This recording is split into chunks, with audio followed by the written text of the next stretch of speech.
don't forget the money, man.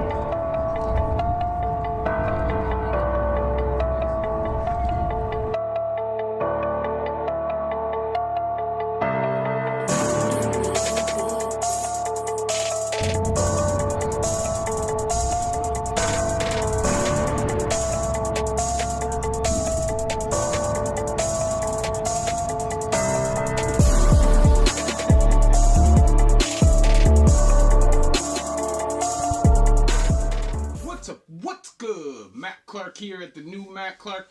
How are each and every one of you doing on this amazing Tuesday?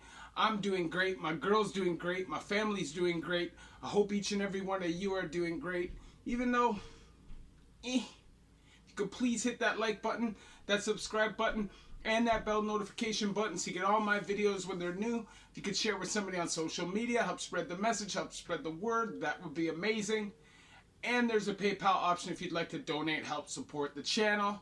The link is in the description of all of my videos. So I know people are liking the videos on prisons.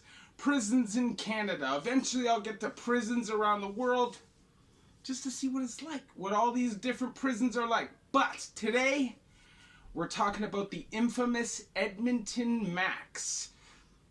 Basically, aside from J Unit in Canada, this place was known as being the most serious maximum security penitentiary. It opened in 1978 in northern Edmonton. Now, if you aren't from Canada or you've never been to Edmonton, then you know that is way out there. Even though Edmonton's a city, it's still way out there. It's cold, it's prairie, it's desolate.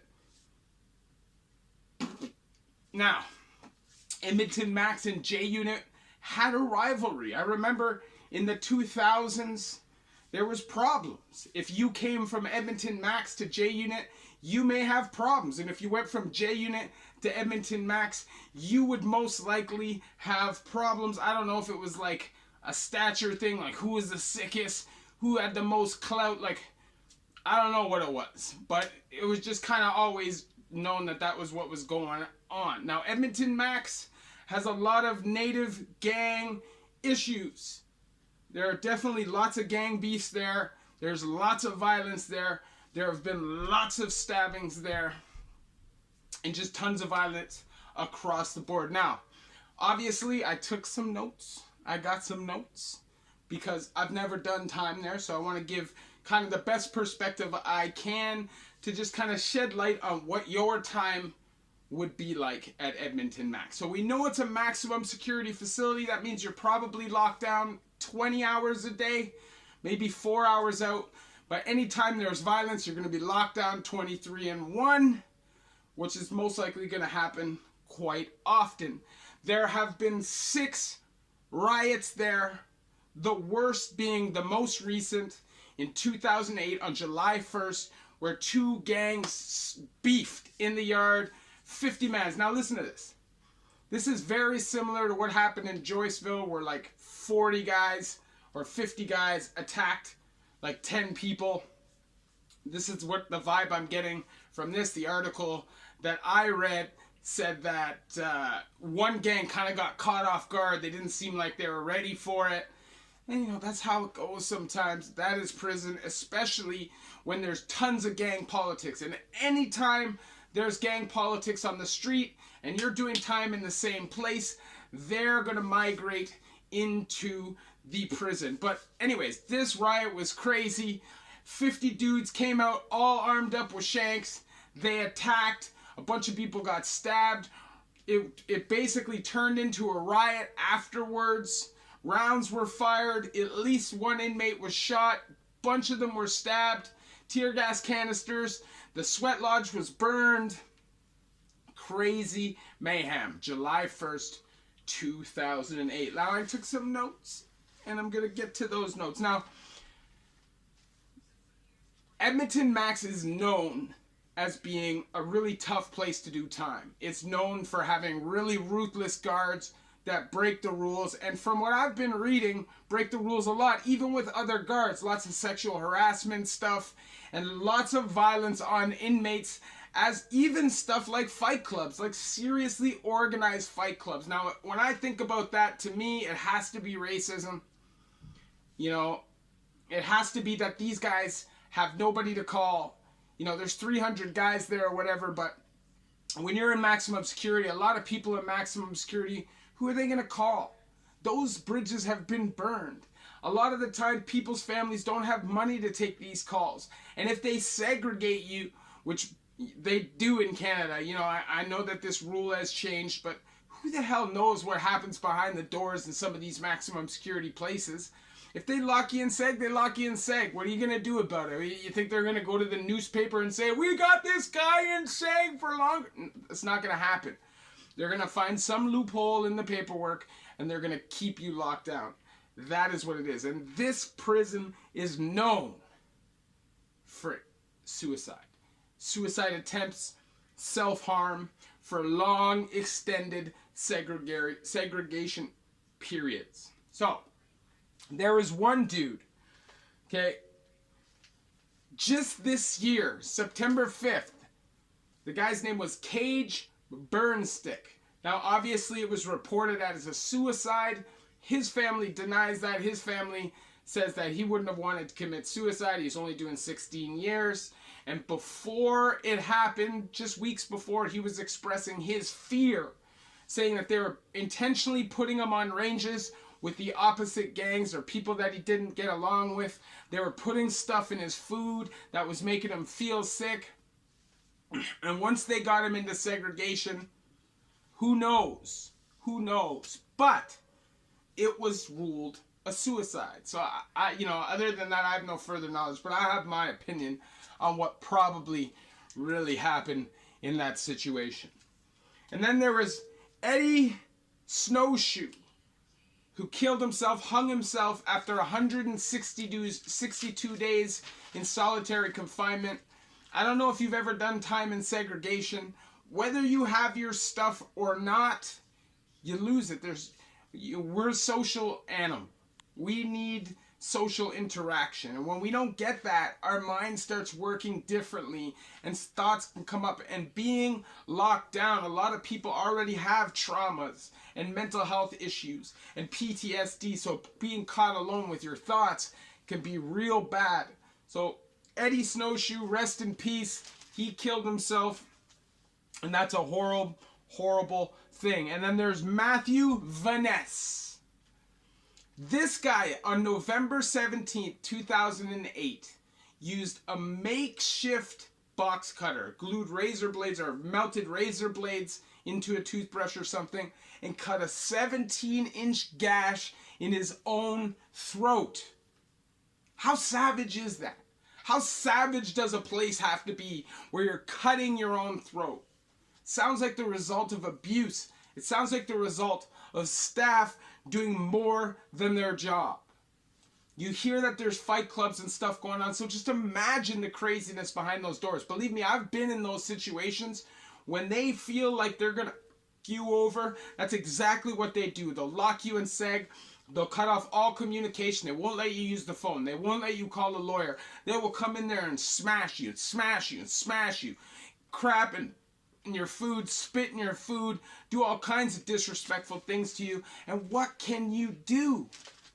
You're in a maximum security prison. Who's going to listen? And anytime these guys reached out, nothing happened. This guy cut his own carotid artery. I've seen it happen in the yard during an attack. It's a brutal thing to see. So doing it yourself, that's some savage stuff, man. That's some savage stuff. Now, Edmonton Max is also known for its violence. Like I said, there's a lot of gang politics in the prairies, in the whole system. So I'm sure in Edmonton Max, there's a lot of shot callers, a lot of big dogs, and a lot of serious riders. So you're going to get lots of violence. Now, this story specifically blew my mind. Blew my mind for two reasons. So, April 2017, these two men got lured by 5 inmates. So these inmates, what they did was they took the food cart, they blocked off the rifle tower so the guards couldn't shoot at them. They smashed out the camera so there was no videos of the attack. and then they lured each one of these guys into the cells and attacked. The one guy was stabbed 53 times. The one guy was stabbed over 200 times. They said he was in the cell for over 15 minutes being brutalized, stabbed repeatedly over and over. He had 2 punctured lungs, broken ribs, hundreds of stitches, tons of staples, and guess what? The man lived.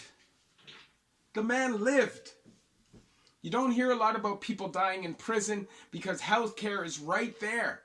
Anytime you can get taken out, now a lot of times when attacks happen out, say in the middle of the yard, there's a riot goes off at the same time, they're not coming in to save you until it's calm, until the scene is calm. So if you're bleeding out there, you're in big trouble. But if they can stop it, if they can get in there and stop it and pull you out, you are going to survive.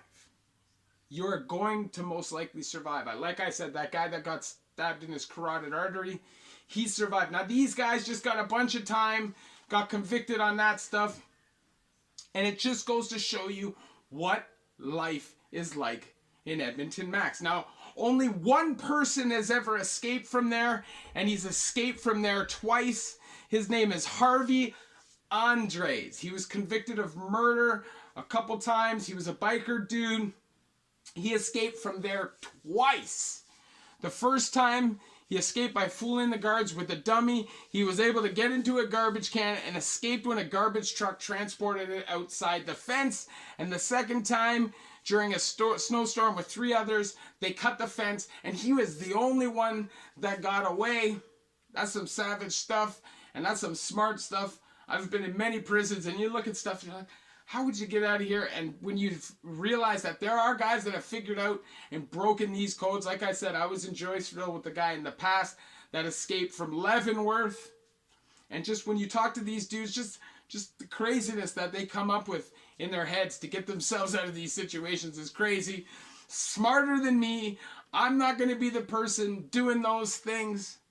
I'm hopefully not going to be the person ever to go to Edmonton Max, and I hope by sharing these stories with you guys, none of you guys end up in Edmonton Max. If you end up in any maximum security, you are at a bad point in your life. You're at a point where you need to turn it around. You need to start thinking about positivity. You need to start thinking about the people that love you and start thinking about yourself first and foremost. I mean, at the end of the day, we beat ourselves up for the things that we did in the past. And we look at it like almost like we don't deserve change. And that's how I felt. I don't deserve to be different. You know, with all these things that I've done, the way that I am, the way that I think, the way that I do drugs, this is me. This is what I deserve. But now that I'm living differently and I'm living my better life, it's crazy how long I was caught up in that wheel, man. It's nuts. Obviously, I share my story with you guys, so you guys don't have to go through these things yourself. If I could snap my finger, nobody goes to prison. Nobody's addicted to drugs. Nobody experiences abuse. Nobody experiences poverty. I would do that. And especially right now with this COVID crap, if I could snap my fingers and get rid of that, I would do that. But that is not reality. Life is hard. And especially right now, life is hard. Don't make it worse by going to prison. There's never anything good comes out of prison. Now, look at me. Sure, I'm doing this now. And everything that I've accomplished now is good. But that's not out of prison. I just learned a lot because I went to prison so many times. But reality is I took a real long time. And I could have done all this a long time ago. So don't waste your time like I did mine by going to prison. If you could please hit that like button, that subscribe button, and that bell notification button so you get all my videos when they're new. If you could share with somebody on social media, help spread the message, help spread the word, that would be amazing. And there's a PayPal option if you'd like to donate, help support the channel. The link is in the description of all my videos. Edmonton Max, infamous maximum security penitentiary. Opened 1978. So it's only been open, what, 40-something years? Not a pretty place.